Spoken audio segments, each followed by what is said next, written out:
Hello and welcome everyone. The online गुरु में मैं सुनील शर्मा आप सभी का स्वागत करता हूं। आज के इस सेशन में हम चर्चा करने वाले हैं HMPV वायरस के ऊपर। आप सभी ने न्यूज़ चैनल्स या फिर अखबारों में इसके बारे में बहुत सारी चीज़ें देखी या सुनी होगी, जिसका पूरा नाम है ह्यूमन मेटान्यूमोनो वायरस। एंड रिसेंटली खबरों में देखने को मिल रहा है कि बहुत सारे पर्सन इससे अफेक्ट हो रहे हैं। चाइना में भी हो रहे हैं और इंडिया में भी इसके कुछ केसेस देखने को मिले हैं। सो आज हम इसी ह्यूमन मेटान्यूमोनो वायरस के ऊपर एक छोटा सा एक आइडिया लेने वाले हैं कि ये वायरस क्या है, किस तरीके से फैलता है, आपको अपना प्रोटेक्शन कैसे करना है। एंड ऑब्वियस है कि अगर आप में किसी भी टाइप के सिम्टम्स आते हैं तो आपको डॉक्टर से सलाह लेने की ज़रूरत होने वाली है, तो उसका भी आप विशेष ध्यान देंगे। ये वीडियो सिर्फ एजुकेशनल पर्पस के लिए है, इसे एक मेडिकल राय की तरह आप ट्रीट ना करें, आप जस्ट एक एजुकेशनल पर्पस की तरह इसे ट्रीट करें। सबसे पहले आपके मन में डाउट आता है कि भैया ये HMPV वायरस क्या है। तो देखिए, HMPV वायरस जो है ये ह्यूमन मेटान्यूमोनो वायरस है। बेसिकली एक तरीके का वायरस है जो कि कॉमन कोल्ड की तरह ही देखने को मिलता है। सामान्य रूप से जो अपने को सर्दी जुकाम होती है उसी तरीके से ये वायरस आपको देखने को मिल जाएगा। यूजुअली इसके अंदर क्या होता है, अपर रेस्पिरेटरी इन्फेक्शंस देखने को मिलते हैं और कई बार इससे लोअर रेस्पिरेटरी इन्फेक्शंस जैसे कि न्यूमोनिया, अस्थमा वगैरह भी देखने को मिल जाएंगे। एंड कई बार ये क्या करता है, लंबे समय तक के लिए पल्मोनरी डिजीज को भी कर सकता है प्रॉब्लमेटिक। इसका सीधा सा मतलब है कि आपको सांस लेने में इससे प्रॉब्लम होने वाली है। नेक्स्ट थिंग, ये जो वायरस है ये कॉमनली आपको कब देखने को मिलता है, तो विंटर सीजन में और अर्ली स्प्रिंग में। तो विंटर और अर्ली स्प्रिंग में आपको ये वायरस का इन्फेक्शन बहुत ज़्यादा देखने को मिल जाता है। सबसे ज़्यादा खतरा किन्हें है, तो ऐसे बच्चे जो 5 साल से छोटे हैं उनमें ये बहुत ज़्यादा रैपिडली स्प्रेड होता है।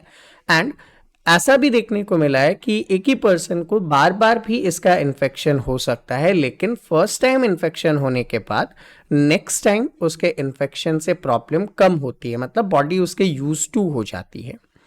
पता कैसे चलेगा कि हम इन्फेक्टेड हैं, उसके सिम्टम्स क्या क्या हैं। तो देखिए, सिम्टम्स की अगर हम बात करते हैं ह्यूमन मेटान्यूमोनो वायरस की, तो रनी और स्टफ नोज, आपके नाक लगातार बहती रहेगी या फिर आपको सांस लेने में प्रॉब्लम होगी, नाक सूखी सूखी सी भरी हुई सी रहेगी। सेकंड प्रॉब्लम क्या देखने को मिलेगा, कफिंग, खांसी होने वाली है। शॉर्टनेस ऑफ ब्रीथ, ऐसा महसूस होगा कि सांस थोड़ी सी कम आ रही है, यानी कि सांस लेने में समस्या हो रही है। सोर थ्रॉट, गले में परेशानी, ठीक है। विजिंग, हल्की खुश्की होना जिसे आप कह सकते हैं। फीवर होना और बॉडी पे रैशेस, दाने देखने को मिल सकते हैं। तो ये इनके कॉमन सिम्टम्स है जिससे आप ये पता लगा सकते हो कि हाँ ये वायरस है आपको। अच्छा, ज़रूरी नहीं है कि ये सारी चीज़ें एक साथ देखने को मिले, ज़रूरी नहीं है कि इनमें से कोई एक ही चीज़ हो, ये डिपेंड करता है पर्सन टू पर्सन। तो अगर इनमें से कोई सा भी सिम्टम्स आपको दिख रहा है तो देन डेफिनेटली आपको मेडिकल जो है राय ले लेनी चाहिए, आपको डॉक्टर को विजिट कर लेना चाहिए। नेक्स्ट थिंग, क्या कर सकते हैं हम, ठीक है, ये किस तरीके से काम करता है। तो ये एक वायरस है जो कि बहुत ही छोटा सा जर्म होता है, जो क्या करता है, हमारी बॉडी में ऐसे सेल्स को अफेक्ट करता है और मल्टीप्लाई करता है अपने आप को, हमारी बॉडी में रैपिडली ग्रोथ करता है। ये उसी टाइप का वायरस है जैसे कि मीजल्स, मम्स, रुबेला जैसे वायरसेस होते हैं ना, वैसे ये भी एक वायरस है। कैसे स्प्रेड होता है, तो कफिंग या स्नीजिंग के थ्रू। सपोज कीजिए किसी पर्सन को इन्फेक्शन है, वो खांस रहा है या छींक रहा है, तो उससे मुंह से जो ड्रॉपलेट्स निकलेंगे वो हवा में फैल जाएंगे, और अगर आप उसके आसपास हैं, आप उसके डायरेक्ट कांटेक्ट में आते हैं, शेक हैंड करते हैं, हगिंग करते हैं, यूजुअली हम लोग देखते हैं ना, छोटे बच्चे को पकड़ के हम लोग किस करने लग जाते हैं, प्यार करते हैं, तो ऐसे में भी क्या हो सकता है कि ये वायरस उस इन्फेक्टेड पर्सन से नॉर्मल पर्सन को अफेक्ट कर सकता है।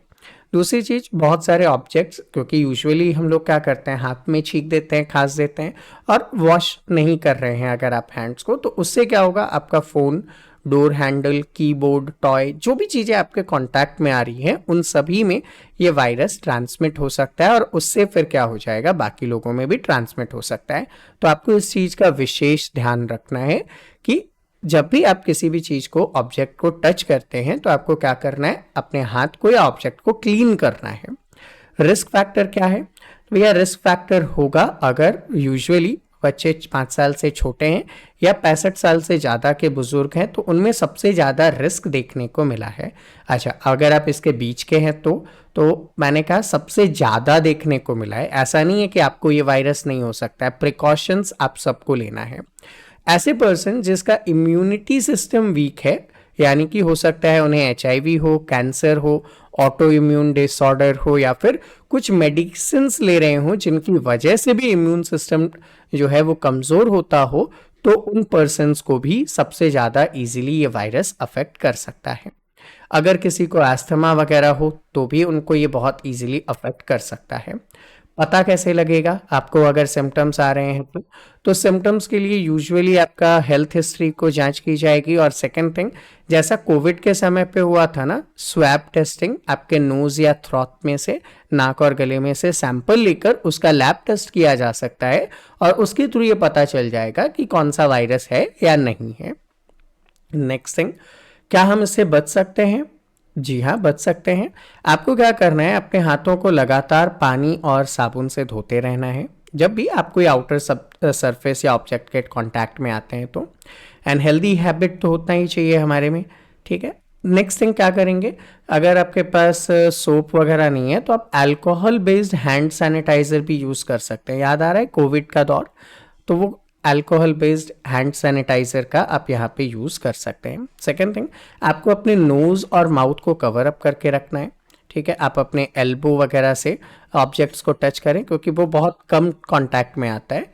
तो बेयर हैंडेडली कफ या स्नीज करने से बचें, ठीक है। रुमाल वगैरह का, हैंकी का आप यूज़ कर सकते हैं।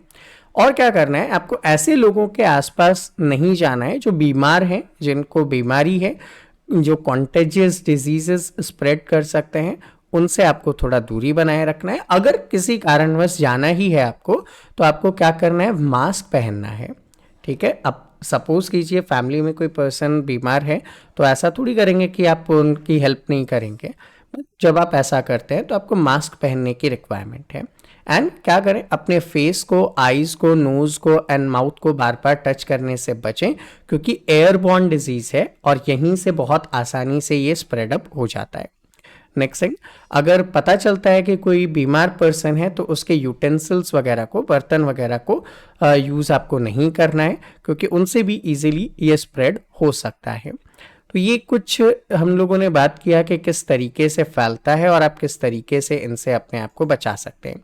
हालांकि ये जस्ट एक नॉलेज पर्पस वीडियो था। अगर आप में किसी भी टाइप का सिम्टम्स या कुछ और है तो आप डेफिनेटली डॉक्टर से कंसल्टेशन करने वाले हैं, उसका आप ध्यान रखेंगे।